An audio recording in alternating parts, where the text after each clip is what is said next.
दौर था, उस कालखंड में समाज में परिवर्तन की अलख जगाई थी। और आज हुगली में टीएमसी के महाजंगल राज के खिलाफ ये परिवर्तन की लहर चल रही है। आप रह गए थे भाई, अब मुझे क्यों परेशान कर रहे हो? दे दो भाई, कोई ले लो, फोटोग्राफर इनसे ले लीजिए। चलिए, आपके प्यार के लिए धन्यवाद भैया।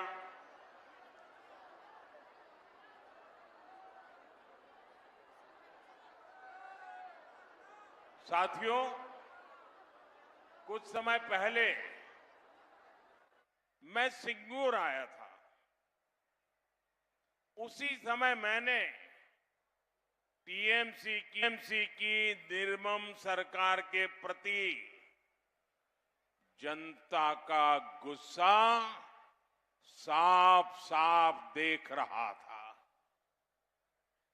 और आज मैं फिर देख रहा हूं, वो गुस्सा अपने चरम पर पहुंच चुका है। और इस गुस्से में बंगाल का एक ही उद्घोष है, बंगाल का एक ही संकल्प है। बंगाल ने ठान लिया है, पाल्टानो दोरकार, पाल्टानो दोरकार, पाल्टानो दोरकार, पाल्टानो दोरकार, पाल्टानो दोरकार, पाल्टानो दोरकार। साथियों, मैंने बहुत पहले कहा था कि इस बार बंगाल मतदान के सारे रिकॉर्ड तोड़ देगा और 23 अप्रैल को बंगाल के मेरे भाई बहनों ने ये करके दिखाया है। रिकॉर्ड मतदान हुआ कि नहीं हुआ? सारे रिकॉर्ड टूट गए कि नहीं टूट गए? लेकिन आपको एक काम करना है, करोगे? ऐसे नहीं, पूरी ताकत से बताओ, करोगे? एक काम करोगे? इधर से बताइए, करोगे? आपको 23 तारीख का जो रिकॉर्ड था उसको तोड़ना है। तोड़ोगे? 23 तारीख का रिकॉर्ड भी तोड़ोगे? हर बूथ में रिकॉर्ड तोड़ोगे? 100% मतदान कराओगे? सारे रिकॉर्ड तोड़ोगे? साथियों, जो जनता का मिजाज नहीं भांप पाए, वो इतने भारी मतदान की खबरें सुनकर के बहुत हैरान है। और कुछ लोगों की तो नींद ही खराब हो गई है। खुद टीएमसी के लोग भी हैरान है, परेशान है। उन्होंने सोचा भी नहीं था कि इतनी बड़ी संख्या में लोग वोट डालने के लिए निकलेंगे। साथियों, 15 साल तक टीएमसी ने बंगाल के लोगों को डराया, लेकिन ये लोग एक चीज भूल गए, जब अत्याचार की हद हो जाती है तो जनता मां दुर्गा का रूप धरकर अन्याय का विसर्जन कर देती है। आज बंगाल के हर बूथ पर उमड़ता जन सैलाब कह रहा है, भय आउट, भय, भय, भय, भरोसा, भरोसा, भरोसा, बीजेपी को बीजेपी को साथियों, 15 साल पहले आपने बहुत भरोसा करके यहां टीएमसी की सरकार बनाई थी। आप वहीं रुकिए बहन, आप वहां रुकिए। नहीं, ऐसा नहीं करते। आपके आशीर्वाद के लिए मैं आपका बहुत आभारी हूं। आप वहीं रुकिए। साथियों, देखते ही देखते वो निर्मम सरकार में बदल गई।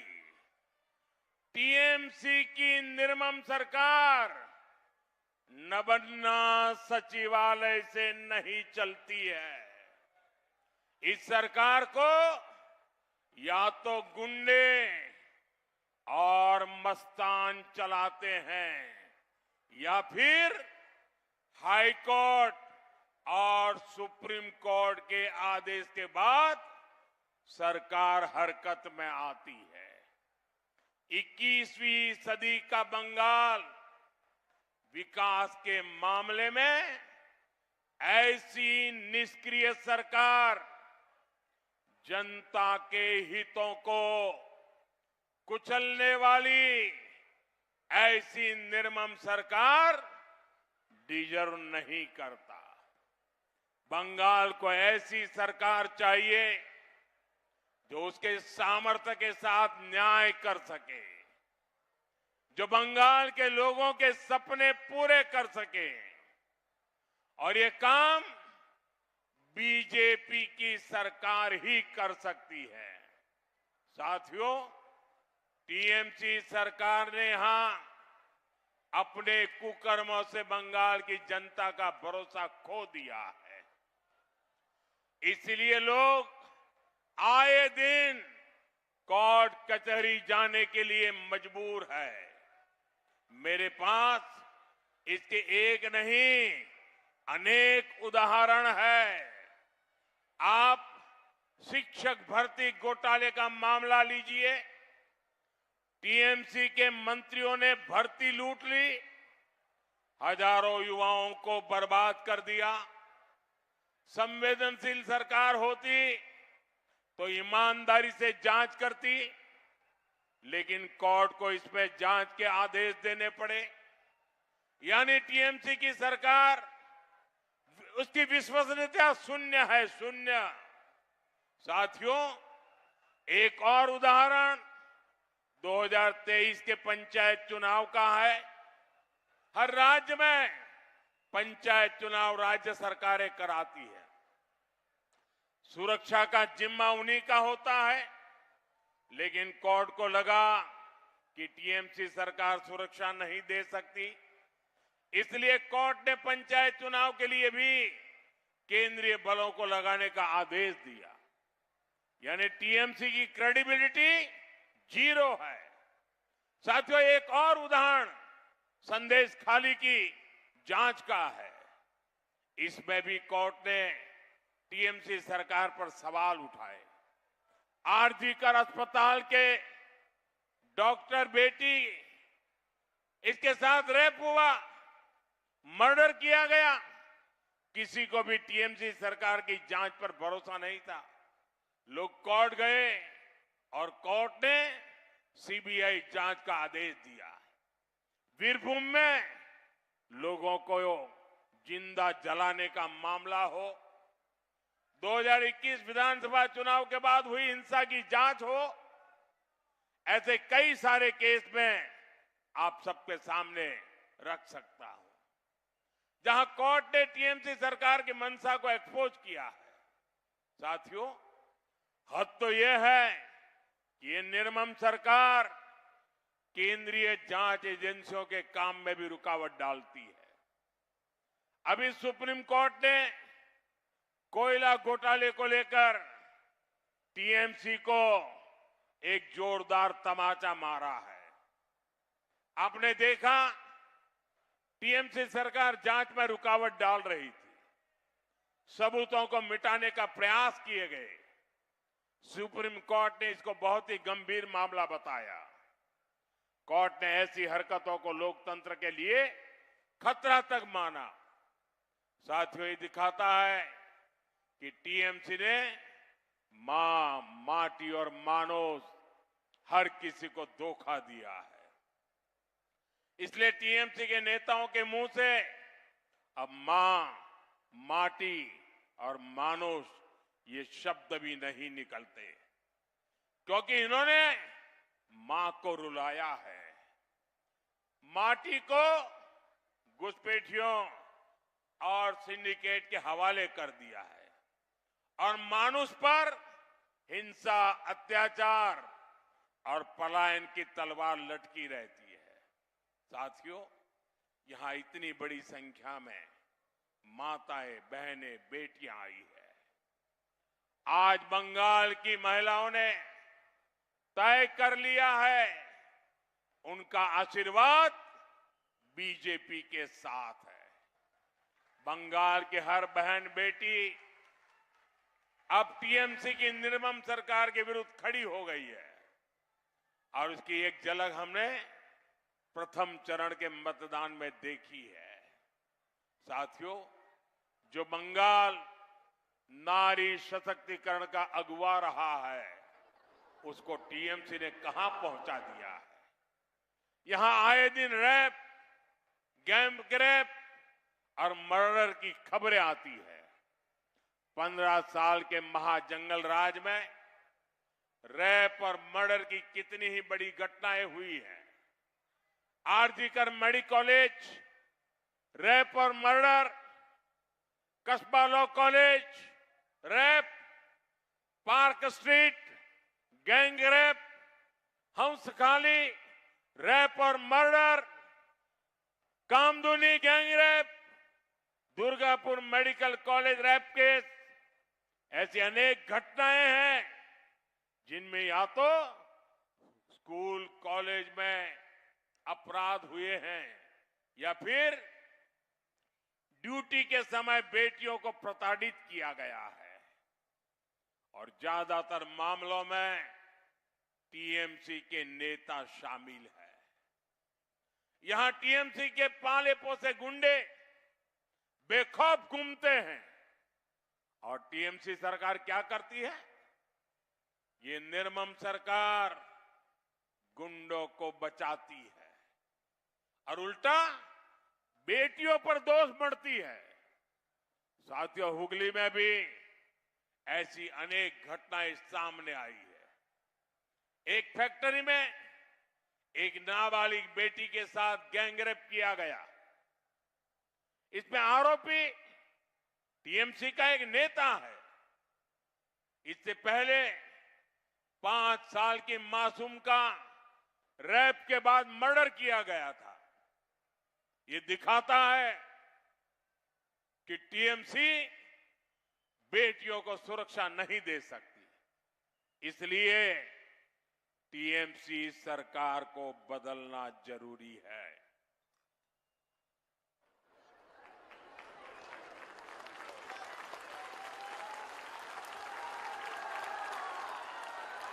इसलिए आज बंगाल की हर महिला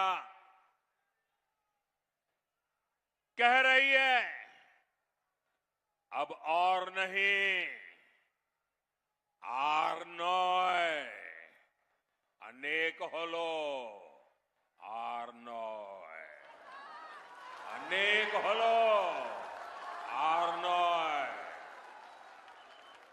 अब 4 मई के बाद टीएमसी के हर गुंडे, हर अत्याचारी, हर भ्रष्टाचारी का हिसाब होगा और पूरा हिसाब होगा, चुन चुन करके हिसाब होगा।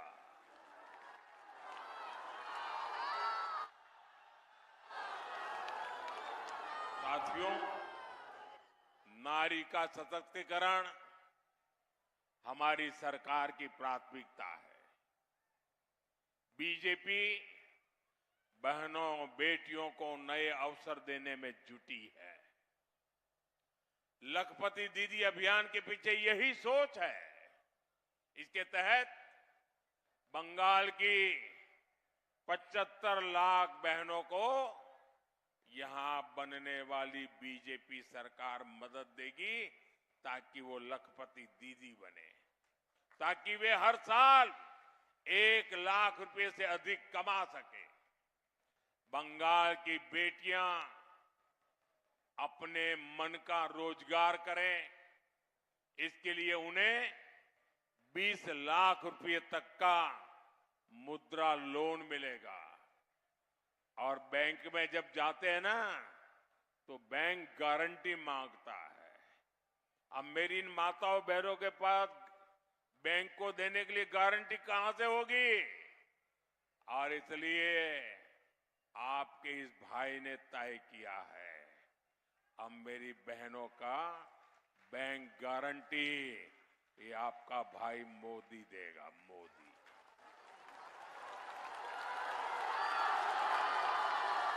साथियों, बंगाल बीजेपी ने बहनों के लिए एक बहुत बड़ी घोषणा की है। हर साल बहनों को 36,000 रुपया मिलेंगे, हर साल 36,000। और 5 साल सरकार रहेगी ना, 1,80,000 रुपया मिलेगा आपको, 1,80,000 रुपया।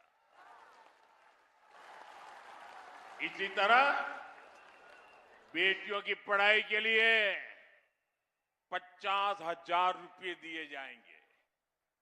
प्रधानमंत्री आवास योजना के घर गरीब परिवार की बहनों के नाम पर होते हैं। बीजेपी सरकार गरीब परिवार की बहनों को पक्का घर बनाने के लिए 1.5 लाख रुपया देगी।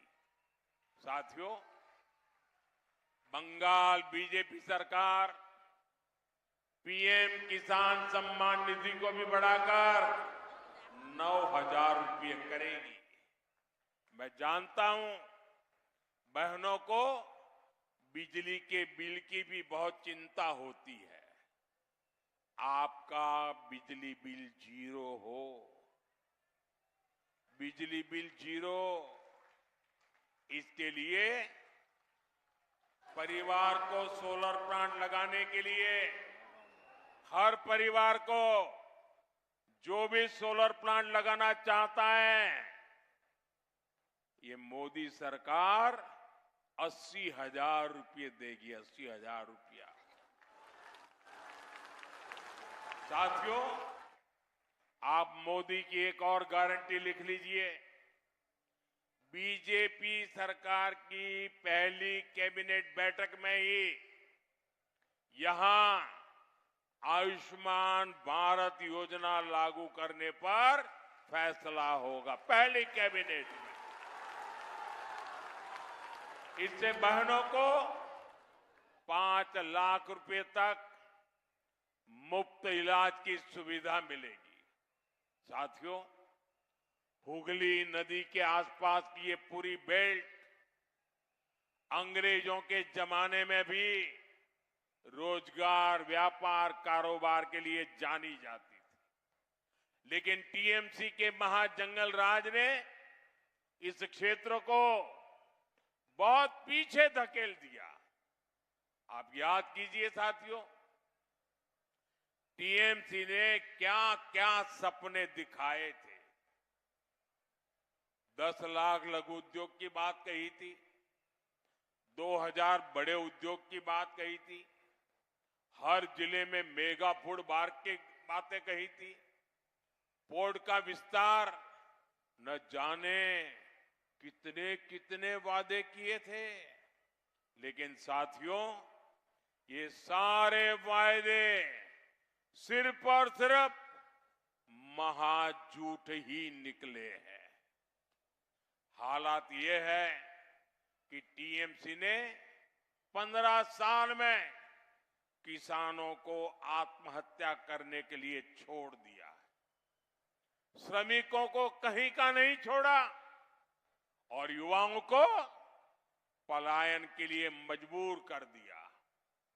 हालत ये है कि यहां कई सारी जूट मिलें और प्लांट बंद पड़े हैं। साथियों, दशकों पहले जब भारत में सिर्फ एम्बेसडर कार बनती थी तो उसका कारखाना यहां उत्तरपाड़ा में था। आज स्थिति ये है कि भारत इलेक्ट्रिक व्हीकल बना रहा है, दुनिया को एक्सपोर्ट कर रहा है, लेकिन बंगाल में पुराने प्लांट बंद हो रहे हैं। साथियों, इस स्थिति को बदलना है।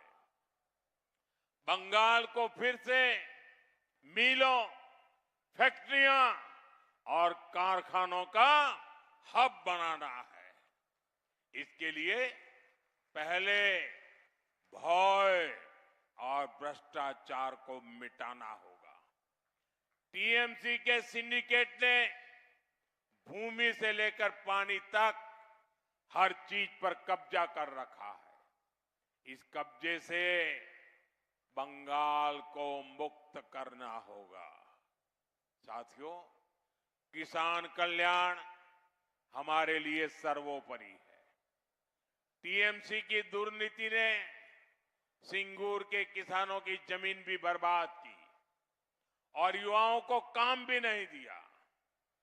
आलू किसानों के साथ तो टीएमसी के सिंडिकेट ने बहुत बड़ा खेल खेला है।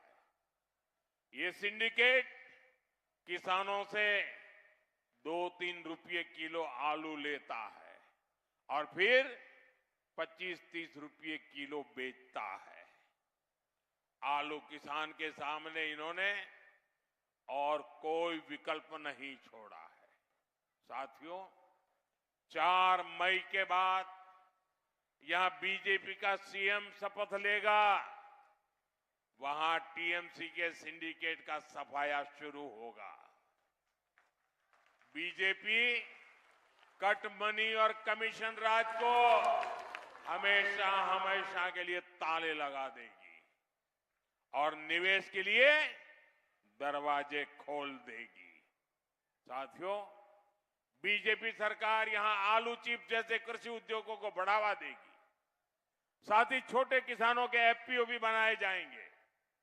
एक किसान उत्पादक संघ किसान की पैदावार के उचित दाम भी दिलवाएंगे और यहां कृषि आधारित उद्योगों को भी बल देंगे। साथियों, बीजेपी की केंद्र सरकार बालागढ़ को एक आधुनिक कार्गो टर्मिनल के रूप में विकसित कर रही है। कुछ महीने पहले मुझे यहां कई प्रोजेक्ट का शिलान्यास करने का अवसर मिला था। इससे यहां के उद्योगों, एमएसएमई और किसानों को बहुत फायदा होगा। इससे पोर्ट में भी रोजगार बढ़ेंगे और ट्रांसपोर्ट सेक्टर में भी रोजगार का विस्तार होगा। साथियों, इस क्षेत्र में रेलवे से जुड़ा काम भी बड़े पैमाने पर हो रहा है। हुगली और आसपास के 5 स्टेशनों को आधुनिक बनाया जा रहा है। वंदे भारत और अमृत भारत ट्रेनें यहां से होकर गुजरती है। हुगली कोलकाता एक्सप्रेसवे और खड़गपुर मोरेग्राम एक्सप्रेसवे से इस क्षेत्र की कनेक्टिविटी सशक्त होगी। साथियों, आप यहां बीजेपी का सीएम बनाइए, फिर पीएम और सीएम मिलकर हुगली को